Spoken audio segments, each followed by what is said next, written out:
Have you ever found the perfect skein of fingering weight yarn and then had no idea how to use it?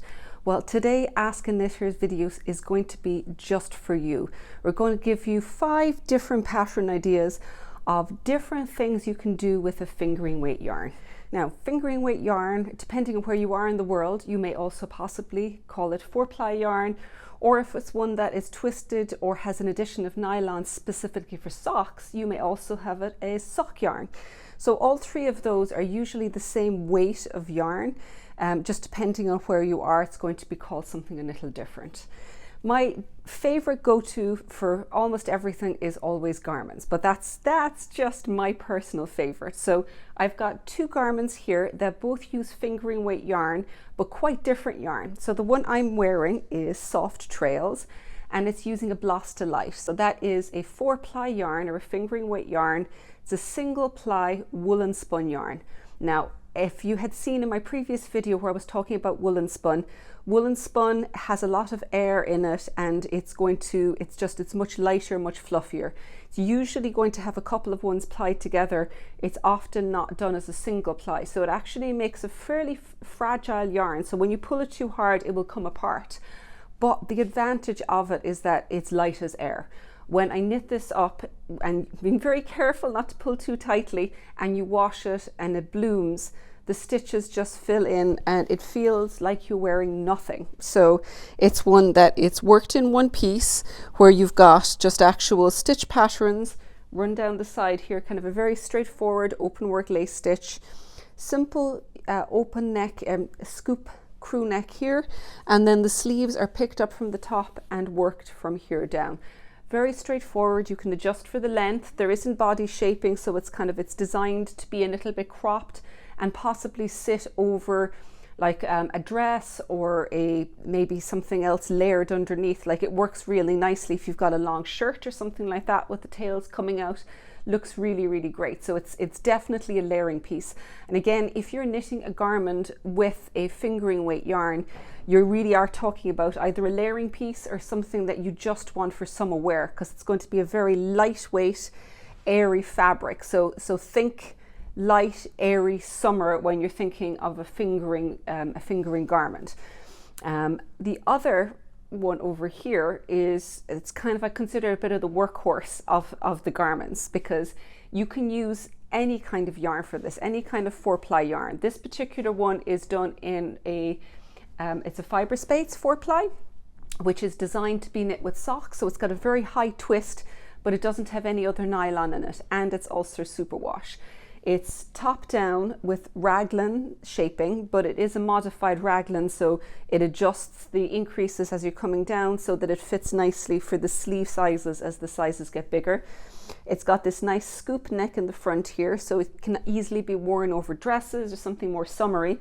You even have a range of sizes that if you like to wear something really small just over your shoulders, you can kind of undersize it and then just leave it where you have just one button closed at the top. So it's almost like a glorified cape to a certain extent, but it's quite fitted. Or you can knit it a little bit larger and you can button it all the way down to the waist here. There's a little bit of waist shaping. It comes in and it comes out, but it's not too long. So it's a little bit longer than this, but not terribly long. And you can adjust the length as you go. So because there's waist shaping in it, you can make it a little bit more fitted. You can also omit the waist shaping if you prefer not to have waist shaping. And you can do that as you're working through it. I would suggest, if with this particular one, because it was a hand-dyed yarn that it was used with, I alternated the skeins going down to make sure that you're not going to get some odd pooling or stripes where you go from one color to another. So I just had 2 skeins. Every 2 rows I used a new one. Sleeves are 3/4 lengths, but again, that's something where if you wanted a short sleeve version, you can do that. If you wanted to keep going and make it a long sleeve version, it'll work just well. This is a cardigan that I've seen several knitters use it as their go-to for a summer cardigan and have it in a whole range of colors. Because it uses fingering weight yarn, it means that a little bit of yarn goes a long way. Like 2 or 3 skeins will knit most sizes of this, for instance, which is just phenomenal. And so even if you've got just 2 skeins of a fingering weight yarn, if you're knitting one of the smaller sizes, or you make it shorter sleeve, or you make it a little bit more cropped, you can kind of get away with it. So it's very, very cost effective, and it's just a very, very functional, useful garment to have. I'm just pausing the video for a second to remind you to pop in and subscribe. It is one of the best ways of making sure that you don't miss any of the upcoming videos. But now back to the video. So I started off with garments because often people don't think of garments with fingering weight yarns, but I do think that they're lovely to knit. They go faster than you expect because even though it's small stitches, it's flying along your needles, and so it's deceptively fast. So you don't expect that, but it is very comfortable to knit quickly with a fingering weight yarn due to the lighter weight that you're working with. But you're more often going to be thinking about other items with fingering weight yarns. Shawls are going to be the one that will be most commonly thought of. And then obviously socks, particularly if you've got one that's specifically a sock yarn and has got some acrylic in it. And then what I also like is kind of more delicate mitts, fingerless mitts and things like that, is that they're actually really nice for doing that kind of an item as well, knitted item. So I'm going to go through a couple of my favorites. First up, we have the 2024 knit along was this. This is the Grianchloch shawl. And I just love it because it just goes so far. This was a shawl that was a narrow, long, biased shawl, and there was only a single skein of fingering weight yarn. So it's actually the same yarn as this. It's Fibersate's 4-ply. And then you've got a lace weight mohair that is kind of scattered through it. But most scarves, shawls, they're going to be using 4-ply is going to be the most common. It means that you can kind of mix a couple of different colors. You can possibly even create gradients. But I love this style of the Grianchloch because it's lovely and long. You can wrap it as a scarf, or you can just keep it open and drape it over your shoulders because it's got a little bit more width. So it's really, really versatile thing to wear. In terms of socks, this is the Yule wave sock, and it's one of my favorites. The yarn we used for this was Coop Knit socks, yeah.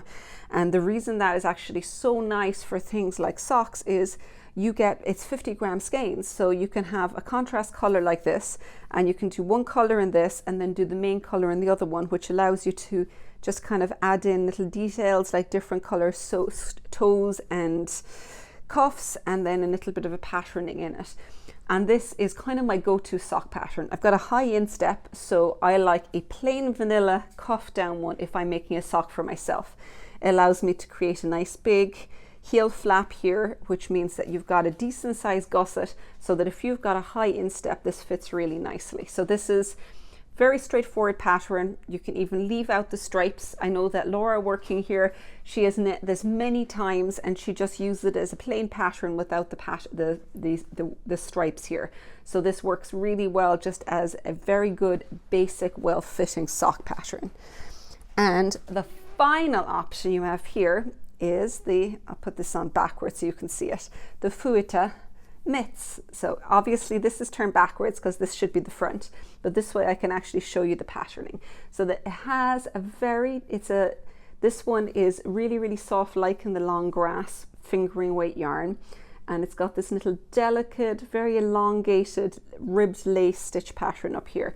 But what I love about it is the length of the cuff. It means that if you're cold but you still want your fingers free, by actually having something that's a little bit longer down over here, it means that you can get a good bit of warmth and still get those stitches free. This is it's knit densely, similar to the way you would knit socks. So it's a little bit thicker, so it does have a bit of warmth, doesn't stretch out so far, but it means that it's still quite lightweight, so it doesn't feel as bulky or as thick as some of the heavier yarns knit up into mitts. So I would definitely recommend for those in-between seasons where you still need a little bit of extra warmth, just go ahead and try out 4-ply or fingering weight yarn to see how you get on with it. So hopefully you've had a few ideas here on things you can knit with your fingering yarn, and maybe it might open up the possibilities to patterns that you may never have thought about, or items you may not have considered suitable for knitting with that kind of a weight yarn. But have some fun with it and make sure you follow along for the next video in the series.